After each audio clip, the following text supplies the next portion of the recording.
El líder norcoreano Kim Jong-un y Vladimir Putin han firmado este miércoles un acuerdo para ayudarse mutuamente en caso de un ataque a cualquiera de los países. Sí, lo habéis oído bien.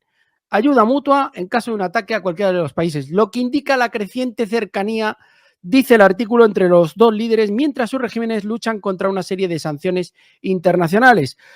Putin dijo que el llamado Tratado de Asociación Estratégica Integral prevé, entre otras cosas, asistencia mutua en caso de agresión contra una de las partes de este tratado, y el líder ruso comparó el acuerdo con los esfuerzos de Estados Unidos y otras naciones de la OTAN para enviar armas de largo alcance y aviones de combate F-16 a Ucrania para llevar a cabo, obviamente, esos ataques en territorio ruso, y afirmó que esas acciones eran una violación grave de varios acuerdos internacionales.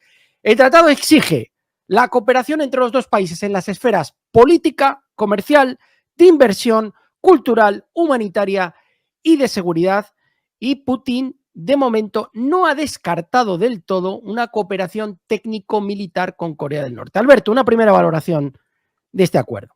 Si tuviéramos que hacer un recuento de las 10 noticias más negativas que ha recibido Occidente, por así llamarlo, a la cabeza de Occidente, Estados Unidos, desde la entrada de Rusia en la guerra de Ucrania, esta estaría entre las 10 más negativas seguro.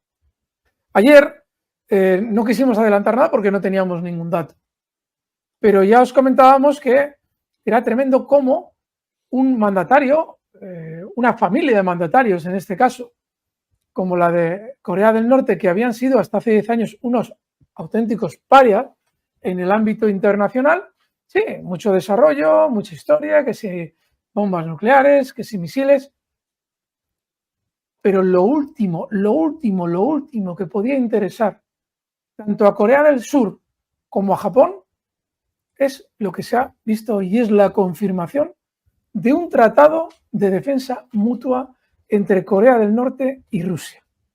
Que Rusia y Corea del Norte firmaran ese acuerdo por lo importante que es en el ámbito internacional. Veréis, pero desde luego que si Estados Unidos está clavando un clavos todos los días en el ataúd de su hegemonía mundial, estos días, con la visita de Putin a Kim Jong-un y la firma de este tratado, acaba de colocar un clavo de dimensiones descomunales. De los 92. Algunos países claves del sur global, como por ejemplo Arabia Saudí, Tailandia, India, ahora vamos a explicar por qué India no ha firmado, México, Sudáfrica, Brasil, Emiratos Árabes Unidos, Armenia y Eslovaquia se han negado a firmar. En el documento, los países firmantes expresaron su compromiso de abstenerse de recurrir a la amenaza o al uso de la fuerza contra la integridad territorial o la independencia política de cualquier Estado, así como respetar los principios de soberanía, independencia e integridad territorial de todos los Estados, incluida Ucrania, entre sus fronteras. Bueno, también indicaron 3 aspectos cruciales. El primero se refiere a la seguridad de las instalaciones nucleares. Las centrales e instalaciones nucleares ucranianas, incluida la de Zaporilla, deben funcionar de forma segura y protegida bajo el pleno control soberano de Ucrania y en consonancia con los principios del OIEA y bajo su supervisión. Cualquier amenaza. Es decir, sí, puede dinamitarla directamente. Hasta ahora no ha conseguido hacerla explotar, enviando drones y misiles a Zaporilla, central nuclear que están protegiendo los rusos, pero en ese memorándum que han firmado, ya veremos a ver la utilidad de ese memorándum después, se establece que, oye, vamos a dejarle la central a Ucrania para ver si ya la consigue dinamitar, porque si está bajo su control podrá colocar las cargas de explosivas con comodidad y así se puede generar un pánico nuclear en toda Europa. Esa es básicamente la declaración que han firmado. Bueno, vamos al segundo punto, que incluye la navegación comercial plena y segura, así como el acceso a los puertos marítimos de los mares Negro y de Azov, para garantizar la seguridad alimentaria mundial. Dice que la seguridad alimentaria no debe convertirse en un arma de ningún tipo. Ese es el segundo punto. No, y ese también tiene tela, porque claro, le está haciendo mucha pupita a Occidente la limitación que tiene Ucrania de hacer salir su grano vía naval. Claro, Putin ya lo dijo en su día, o sea, no dejáis sacar el mío y yo tengo que dejar sacar el suyo. Si dejáis sacar el mío, yo dejo sacar el suyo. Encima estáis metiendo barcos a puertos ucranianos que van cargaditos de armas y no de No que es que van a buscar cereales. Van a buscar cereales, pero llevan armas en el viaje de ida. El de vuelta ya salen los cereales. Claro, como eso lo hace pupita a Occidente, pues a firmar memorándums en los que, hombre, todos nos ponemos de acuerdo en esto. En fin, por cierto, hablan del libre acceso al mar de Azov. El mar de Azov ya es el mar que está bordeado por Crimea. Con lo cual, Miguel, voy a poner el mapa. Espera, no sé si lo tengo, espera un momentito. Aquí lo tenéis. Miguel, pincha por favor ese mapa que aquí tenéis el mar de Azov, que es justo donde pone, es justo en esa parte, y que como veis está rodeado por la Federación Rusa, por todos los territorios conquistados ya por Rusia y por la península de Crimea, que es rusa desde 2014. Y es a ese mar el que ese memorándum exige libre acceso a Ucrania, para que veáis en qué mundo están viviendo. Continuamos, Miguel. Bueno, muy interesante el mapa, Alberto. Bueno, vamos con el tercer punto. Dice, por último, se hace hincapié en la necesidad de un intercambio completo de todos los prisioneros de guerra, todos los niños ucranianos deportados y desplazados ilegalmente y todos los demás civiles ucranianos detenidos ilegalmente deben ser devueltos a Ucrania. Además, en el comunicado los países se comprometieron a adoptar medidas concretas en el futuro en los ámbitos mencionados con un mayor compromiso de los representantes de todas las partes. Vale. Hay un elefante en la habitación de la Corte Penal Internacional. Esa orden de búsqueda y captura a Putin por el secuestro de niños ucranianos. En su día os comentábamos que en realidad simplemente habían sido trasladados de la zona en la que iba a haber conflicto para evitar que sufrieran los efectos de la guerra. Sin embargo, se sigue periódicamente recordando por parte de Ucrania y de la OTAN ese asunto como si Putin tuviera en un calabozo guardados a varios miles de niños que son ucranianos y eso es lo que justifica la orden de búsqueda y captura de la Corte Penal Internacional. Sin embargo, aquí hay algo que falta hace mucho tiempo. Porque hemos visto continuamente declaraciones de mandamases ucranianos hablándonos de lo malo que es Putin, bla, bla, bla, bla, bla, bla, bla, bla, bla.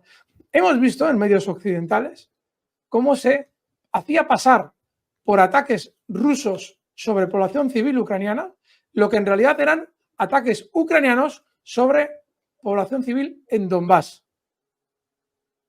¿Habéis visto alguna declaración de algún padre ucraniano pidiendo a Putin que le devuelva a su hijo? En este tipo de cosas muchas veces no es ya la cuestión de lo que sucede o de lo que te cuentan que sucede, sino lo que no sucede y debería estar sucediendo si es verdad lo que te cuentan. Y en este caso claramente es mentira lo que cuentan. Miguel. Por cierto, el tema de los prisioneros, hay que tener en cuenta que actualmente Rusia tiene una inmensidad de prisioneros comparados con los que tiene Ucrania. Ucrania a muchos de los rusos los ha eliminado, sin más.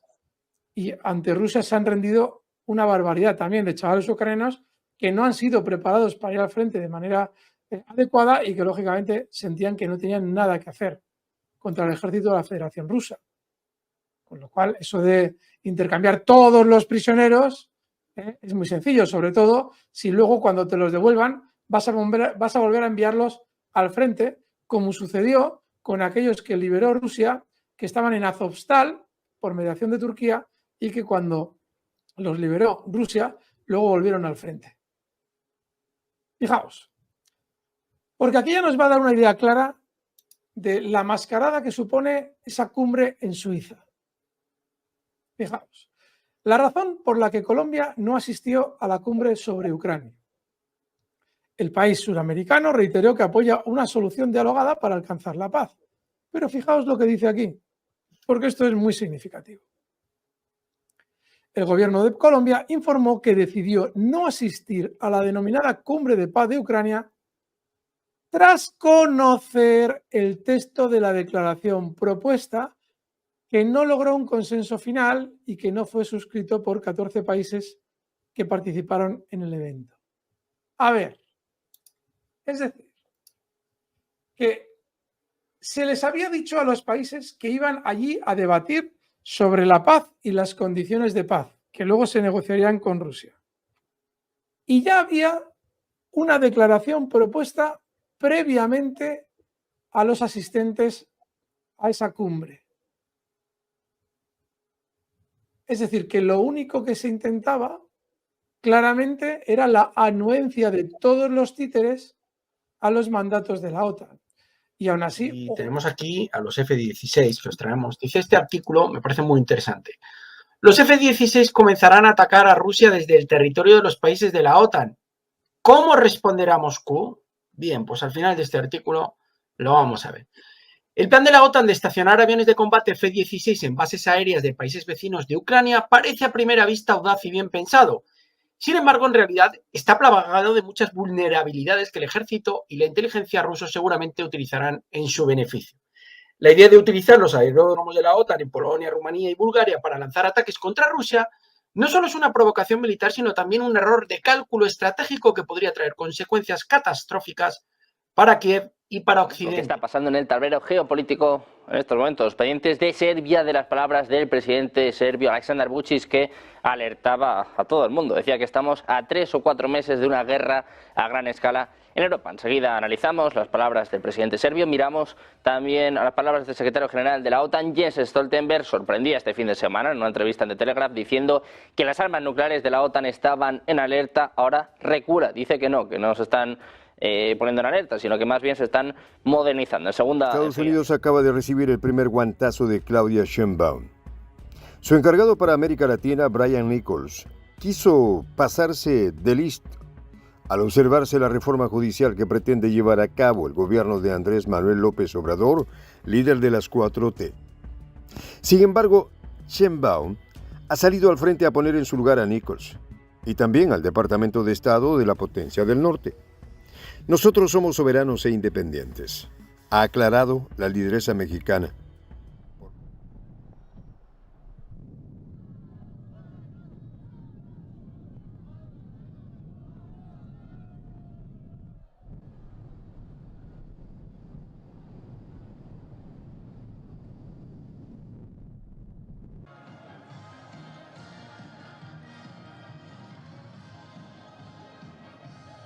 En el aeropuerto de Hanoi, mientras que los mandatarios y gran parte del gobierno, así como una recepción importantísima, espera en Hanoi ese descenso y esa visita un poco prevista para negociar distintas asociaciones en diversos campos. Ya veis, ahí tenemos el coche oficial esperando justamente la llegada de Vladimir Putin y que será escoltado hasta esa limusina estupenda que veis justamente en pantalla y que bueno, está un poco a la espera con la mayor de las rigurosidades y formalidades, como podéis ver en pantalla, por parte del ejército vietnamita. Justamente tenemos al asistente de cabina de pasajeros dando paso al señor Vladimir Putin, y ahí tenemos al presidente ruso en directo, bajando ahora mismo las escaleras desde ese avión en el aeropuerto de Hanoi. Como veis, visita de Estado después de estar directamente en Corea del Norte, ha volado hasta Hanoi y tenéis en primera plana, en primicia, justamente ese primer saludo en la visita oficial por parte de las autoridades vietnamitas al presidente Vladimir Putin.